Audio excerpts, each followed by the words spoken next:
Hamish de Bretton-Gordon is a retired British Army colonel, former commander of NATO's and UK's chemical, biological, radiological and nuclear reaction troops. Welcome to our program, Colonel Hamish. Thank you very much for having me.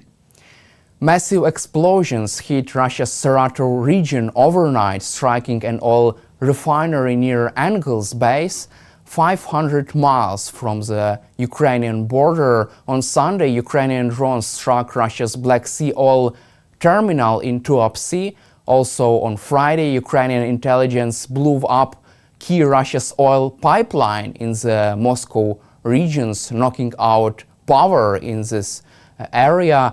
Is Vladimir Putin losing control of his own war? Well, certainly there is a lot of pressure coming on the Russians, and I think what we call these deep strategic strikes that Ukraine is managing to do are, and we've been discussing this now for many months. It's having a significant impact. It would appear that maybe 30 or more % of Russia's oil industry and ability to make petrol fuel for cars has been destroyed by these deep strikes, and petrol is in short supply now in Russia, and if you can get it, it's very expensive. The rank and file civilian population of Russia are now realizing that the state, Putin, cannot protect them. And with the power going out recently and overnight in Moscow, this is again something else that Putin and the Kremlin cannot hide from the Russian people. And the key thing about the oil industry, it's where President Putin gets most of the currency, foreign currency and money to keep his war machine going. And it's very clear now that that is having a severe impact. And a lot of these attacks are by Ukrainian indigenous, self-made drones and missiles that are having a huge impact. We've talked a lot about the possibility of Ukraine getting Tomahawk cruise missiles, which make a difference. Well, actually, it's pretty clear that Ukraine is developing its own missiles that are just as effective. So all of these, it's sort of the quote, a death by 1,000 cuts are actually really beginning to have an impact. And we've seen some protests in St. Petersburg and elsewhere across Russia from people now beginning to openly oppose the Russian regime. And that must be a good thing. I think the critical thing that we in the West must do, and particularly the Americans, is keep up the supply of munitions. We understand the Germans have just given more Patriot batteries, which will be very useful because Russia is still attacking civilian targets in Ukraine. And of course, ultimately, if the Americans release the Tomahawk missiles, which President Trump seems to be still thinking about, then that really could pave way for massive gains. And at the end of it, I think everybody just wants President Putin to come to the negotiation table. And it seems the most likely thing to do it is to cut off his supply of money and cut off the power in Russia. That seems to be the most likely way at the moment.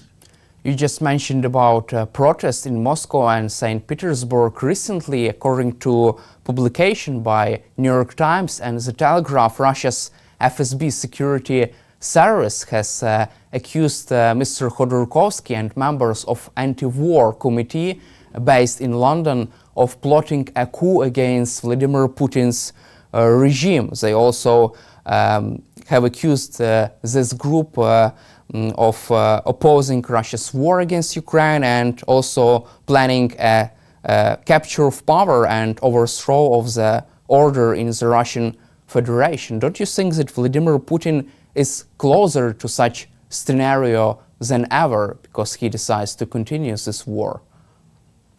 Well, it's particularly difficult for us here in the UK to understand, what is happening in Russia and how the Russian Federation works. But, you only have to look at history of the Soviet Union and more recently the Russian Federation of how their leaders remain in power and how they do business. It's very different to the sort of democracy that we have in the UK and you have in Ukraine.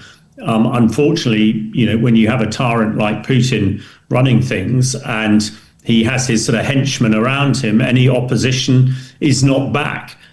So it's not surprising that there is opposition, particularly the opposition, the exiled opposition, Russian opposition outside in Europe and UK and places like that, who are really drumming up support and talking truth to power, if you like. And however much the Russian Federation, the Kremlin, tries to control what information gets into Russia, although they can switch off the internet whenever they like, the real story does seem to be getting around Russia and to the rank and file.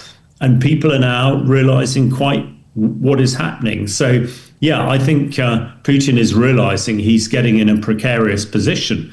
And what would appear at the moment, he's saying that, if he did start to negotiate for peace, that would be the end of him, because his aims that he's been saying for many years now, and really when he started his special military operation on the 24th of February 2022, well over 3.5 years ago, was the complete subjugation of Ukraine and then onwards to redraw the old Soviet boundaries.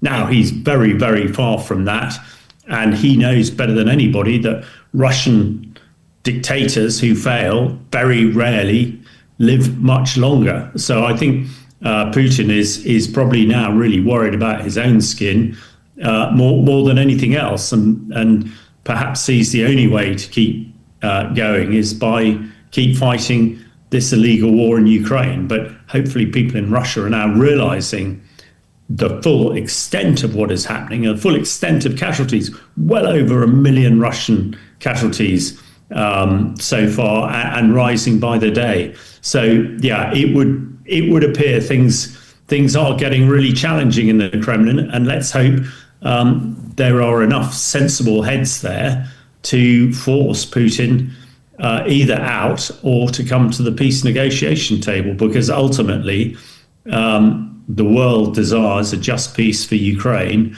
and the only person opposing it at the moment is President Putin and his close supporters.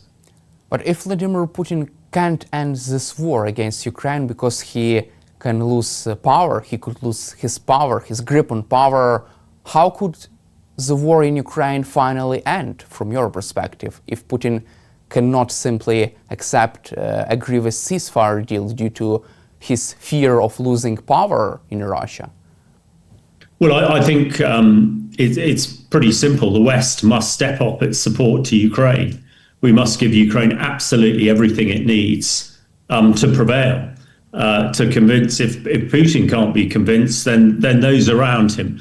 And I think it's no secret that there are hawks in the Kremlin. There are people around Putin waiting to step in and to take power. And I suppose we're not bothered who runs the Russian Federation. We're all bothered on a just peace for Ukraine. So I think stepping up our support, hopefully the Russians are seeing what's happening in Europe at the moment. The Germans are spending more on defense and building the biggest military that they've really had since the Second World War. And that must be a very powerful message to the Russians, that at least the Germans are going to no longer appease them. But I think, Trump probably holds the major card in all of this. And if Trump decides that Tomahawk missiles, and not just one or two, hundreds of them are given to Ukraine, then that might be the sort of what we call, the final straw that breaks the Russians' camel's back, as it were. But ultimately, it is a unified West absolutely backing Ukraine to the hilt, so that the Russians realize that there is no hope of victory in any measure at all. And hopefully the rank and file, the normal people in Russia, will realize that thousands of their young men are dying every day just to satisfy Putin's ego. So ultimately, it's up to the West to keep supporting Ukraine in order that Ukraine can prevail, and the Russian people will realize the only way forward is peace.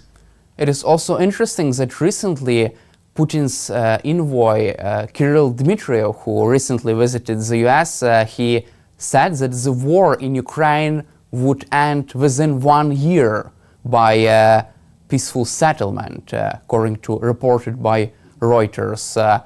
Isn't he too positive? What is your reaction to such a prediction statement from Putin's inner circle? Well, I think we've learned over the last 3.5 years or longer to really be very circumspect with what the Russians are saying. And no doubt this delegation and Putin's spokesman going to the US is saying things that he probably thinks that President Trump wants to hear.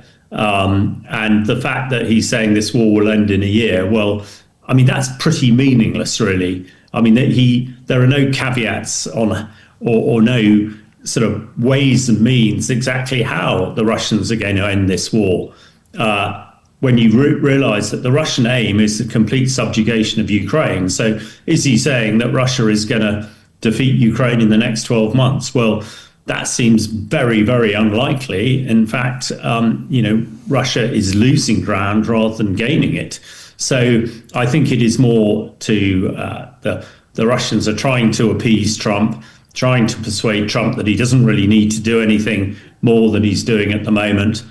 Because we saw only a few weeks ago, and we discussed it a few weeks ago, the panic in the Kremlin when it was thought that hundreds of US Tomahawk cruise missiles were going to come into the possession of the Ukrainian military. And that made the Russians completely go off track. So I think this is just part of it. Unfortunately, I don't really take very much of what this man says to be near the truth. I think it's just for public consumption back in Russia that Putin is talking to Trump or, through his negotiator. But his words, I think, are pretty meaningless at the moment. Let's also cover current situation on the ground and in Pokrovsk. Ukrainian military intelligence forces landed in Pokrovsk earlier this week in a daring operation overseen personally by General Kirill Budanov. Troops arrived by a Black Hawk helicopter and targeted areas that Russia claims to hold in Pokrovsk. What is your assessment of this special operation and current situation and current battle for Pokrovsk? Well, I think, as we've discussed for many months, the fighting in that area have been very, very intense. The Russians apparently have put 170,000 troops into this area, and the Ukrainian forces have fought heroically to bash down this counteroffensive. And as you said, the head of security, Ivanov, has been in the area over the weekend directing special forces operations, which have been widely shown on the internet and elsewhere, and looking to be successful. These sort of precision strikes by elite forces like this can have a strategic impact. And despite the fact that Russian media is talking about the fall of this area, many thousands of Ukrainian troops, this again is just Russian propaganda and disinformation. But actually, what we're really learning is that the Russian soldiers are being held. They are being killed in their many, many, many thousands. And it would be difficult to see if Russia could get together a force like this again. This was this was their ace card, they thought, to be able to take this area, because this defensive belt, if they can break through here, it would have a strategic impact and open the road to Kyiv. But the fact that Ukrainian special forces and head of Ukraine security is in the area directing operations seems to be a smart move to me militarily. And this seems to be the sort of last throw of the dice, I think, from the Russians. And they will, I think they'll have a great difficulty recovering from this. But we need to obviously watch this very closely. This is where the really hard fighting has happened. And at the moment, it looks as though Ukraine still has the upper hand. If Russia captures the city of Pokrovsk, how Will this influence the outcome of this war from strategic point of view? Well, it's difficult to say. I mean, it is a key area. And if they do break through in this area, then it makes the possibility, if they had the ability to reinforce with more thousands of soldiers and tanks and aircraft, then they could make inroads. But I think the assessments that we're seeing out of the US and elsewhere are that this is very, very unlikely. And the fact that they put so much effort into it, in military terms, we would say they've reached their culminating point. In other words, their military has run out of steam, and they'll find it very difficult to do anything else. It may well be that this might precipitate some sort of peace negotiation. We shall see. Let's hope that particularly the Americans and NATO are looking at this very closely and see this as an opportunity to reinforce Ukraine military, to keep them on the front foot, because ultimately all this is designed to bring Putin to the negotiation table. But very difficult times, and certainly what we're hearing about the fighting in this area is the most intense and most challenging that I think we've seen for some time. Let's cover also recent Russia's nuclear drills and also introduction of Vladimir Putin new capability, a nuclear-powered Burevestnik missile with so-called unlimited range. What is your assessment of this? Putin says this missile can fly for months and avoid all world's air defense assets. Well, I've written extensively about this in the UK Daily Telegraph, and I think this is a sign of desperation. There's been a lot of nuclear talk over the last 7 days. We talk about the missile that you've mentioned here, this cruise missile, dubbed the Chernobyl dustbin. It's nuclear powered, which is bizarre. If you think a Tomahawk missile is less than $1 million, these missiles probably 10, 20, $30 million, so incredibly expensive. And we know that Russia is running out of money. And a cruise missile, a nuclear cruise missile that can only fly at 500 miles an hour is very easy to shoot down. Despite the fact that Putin says this thing can fly for hours, if not days, the aim of it is to attack the United States. It would take well over 10 hours to get to the United States. And we know from United States air defense capability, it would most likely be shot down. At the same time, the Russians also talked about their battle-winning maritime underwater drone or torpedo called the Poseidon, which they say they've tested and could create tsunamis to flatten US cities on the eastern and western coast. It did make President Trump comment most forcefully, and he reminded President Putin that his most powerful American submarine with enough intercontinental ballistic nuclear missiles to flatten the whole of Russia was just off the coast of Russia. So I think this is pretty desperate nuclear rhetoric coming out of the Kremlin. But actually, if you unpick the detail and look at it, it's incongruous. For the last couple of years, the Russians are saying the only missiles that can have an impact on the battlefield are hypersonic missiles. These are missiles traveling at Mach 3 or 4, 4 or 5,000 miles per hour. And then suddenly Russia decides, no, you want a really slow missile. So I think this is all part of the propaganda and disinformation that we've become so used to in Russia. And actually, I think strategically, Putin and the Russians have made a big mistake here, because they've been trying to be friendly to Trump and trying to get him to see their way, but it's really annoyed Trump. Trump has been pretty vitriolic and pretty angry with Putin in the last week, telling him to stop fighting and reminding him that the USA has far more and better nuclear weapons than Russia does. And rather than shouting about Russian nuclear weapons, Putin needs to come to the peace negotiation table. So I think a lot of disinformation and propaganda, and I think yet another strategic mistake by Putin.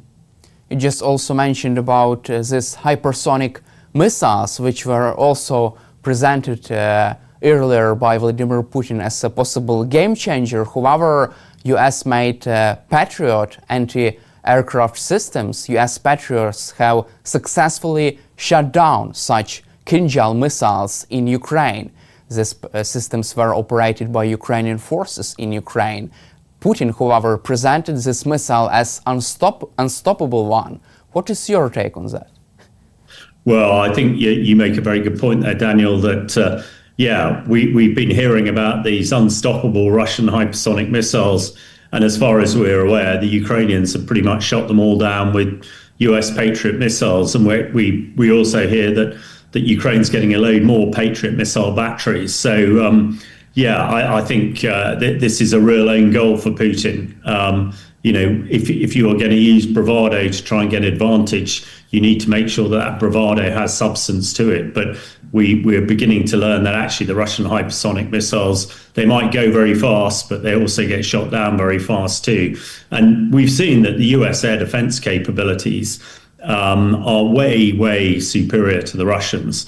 We've talked before about the American attack on the Iranian nuclear program earlier on this year, where American stealth jets went and attacked untouched from Russian air defense and Russian fighters. So it is pretty clear that Western military technology at the moment is far superior to Russian. And each time they try and come up with some battlefield winning weapon, it's very easy to realize that is just not the case. I mean, the example I always use, and others use as well, how many Russian cars do people drive around in the West? I think absolutely none. But what do the oligarchs choose in Russia? They choose German BMWs, Mercedes, and British Aston Martins and Rolls Royces. And that's just an example of the difference in the level of technology between the East and the West. So let's hope this is desperation coming out of the Kremlin, and they will realize that actually, when it comes to military capability, they are no match for Western technology, which is why, as we said at the very beginning, it's essential that the West gives Ukraine all it needs to ensure that Putin comes to the peace negotiation table. Let's also cover our final topic, US Tomahawk missile. We have new reporting here. Pentagon has given White House the green light to provide Ukraine with Tomahawk cruise missile after assessing that it would not impact US stockpiles, leaving final decision in President Trump's hands, according to recent reporting by CNN. What is your take on that, and does this bring us closer to receiving Tomahawk missiles? Well, I think it's very interesting, as we spoke earlier, that Putin's envoy was in the States last week, and I think it's directly because of these Tomahawk missiles. And as you said, the Pentagon have given the green light.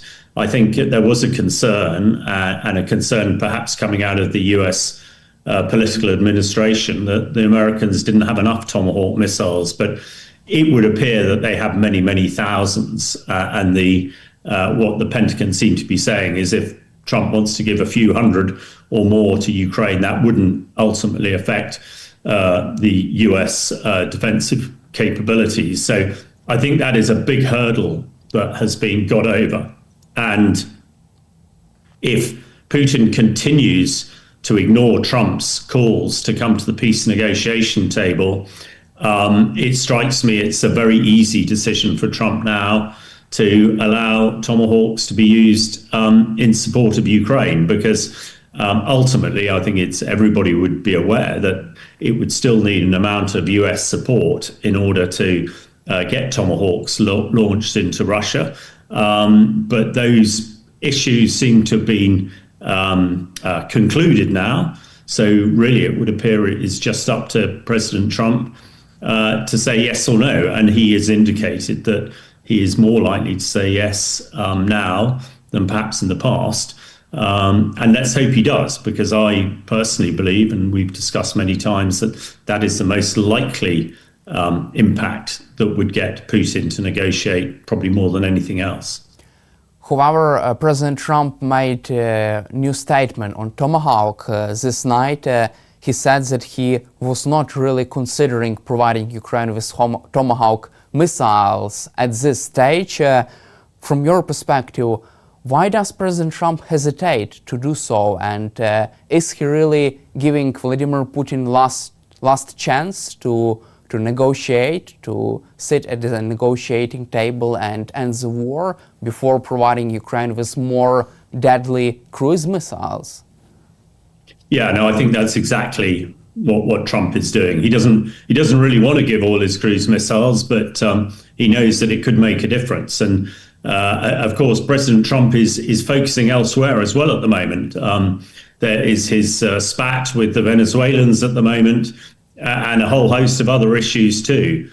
So he's come triumphant back from his trip to the Far East recently, and he seems to have done a deal with the Chinese and others. So he's feeling pretty buoyant at the moment. And I expect he's hoping that Putin will negotiate without having to give away Tomahawks. But I don't think it's that far away. I think your assertion that Trump is just giving Putin a bit more time to think about it is probably right. But it's I would be very surprised that if Putin does not listen to Trump about stopping the war pretty soon, I think Trump will run out of patience, and I expect those Tomahawks will be bound towards Ukraine.